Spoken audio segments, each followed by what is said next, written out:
Hello everyone, কি পরিমাণে যে গরম পড়েছে চোখ মুখ দেখলেই বোঝা যাচ্ছে। মুখ চোখের চেহারা যেন চেঞ্জ হয়ে গেছে। আর এই গরমের মধ্যে সবাই বসে বসে আম মাখা খাওয়ার প্রস্তুতি চলছে।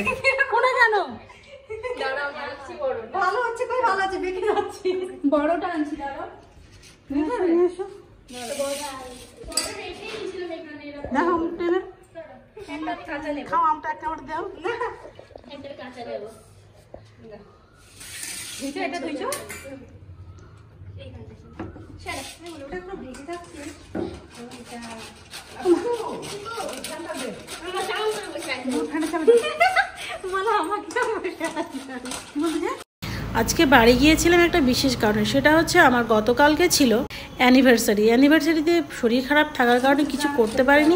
তাই পরের দিন সকালবেলা কিছু খাবার দাবার বানিয়ে বাড়ি গিয়েছিলাম, গিয়ে আটকা পড়ে গেছে আরও একটা বিশেষ কারণের জন্য। আর সেই বিশেষ কারণ হচ্ছে এইটা, এতগুলো মাছ। আমি যখন ফিরছিলাম হঠাৎ করে ফোন এলো যে অনেকগুলো মাছ পাঠানো হচ্ছে, তার জন্য বাড়ি থেকে আসতে দেয়নি। তাই অনেকগুলো বলতে অনেকগুলো, প্রায় 20 কেজির উপরে। আর এইদিকে সবাই এই মাছ নিয়ে ধোয়া বাছা নিয়ে বসে গেছে। এতগুলো মাছ একার পক্ষে তো সম্ভব না, তাই বাড়ির সবাই হাতে হাতে সব কাজ করছে।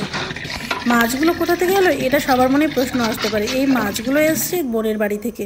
এত মাছ খাওয়া সম্ভব না, তাই আশেপাশে সবাইকে দেওয়া হয়েছে। আর আমার বাড়ি ফিরতে সন্ধ্যা হয়ে গেছে, তাই পরের দিন সকালে ভিডিওটা আবার শুরু করেছি, যেহেতু কালকে আমার ভিডিওটা শেষ করতে পারিনি। আর কালকের যে গরম ছিল তার তুলনায় আজকে সকালের আবহাওয়াটা বেশ মনোরম, তাই একটুখানি ক্যামেরা বন্দি করলাম। কালকে যেহেতু অত মাছ এনেছে, এবার আজকে তো স্বাভাবিকভাবে মাছের রেসিপি চলবেই। তার সঙ্গে আর কি করছি চলুন একবার দেখাই।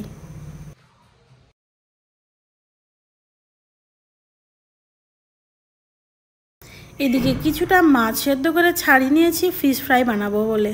আর এদিকে ওভেনে বসিয়ে দিয়েছি পুঁইশাক, মিষ্টি কুমড়ো আর তার সঙ্গে ছোলা দিয়ে একটা তরকারি। আর এদিকে মাছের ঝোলটাও রেডি হয়ে গেছে। সব রান্নাবান্না শেষ করে দুপুরের খাবার দাবার শেষ করে চলে গেছিলাম কেক বানাতে।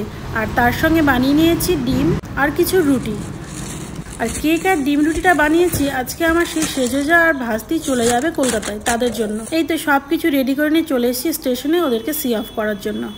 এদিকে অপেক্ষা করছিলাম কখন ট্রেন প্ল্যাটফর্মে দেবে। প্ল্যাটফর্মে দিয়ে ওদেরকে তুলে দিয়ে বাড়ি চলে আসবো। আজকে এখানেই, ধন্যবাদ।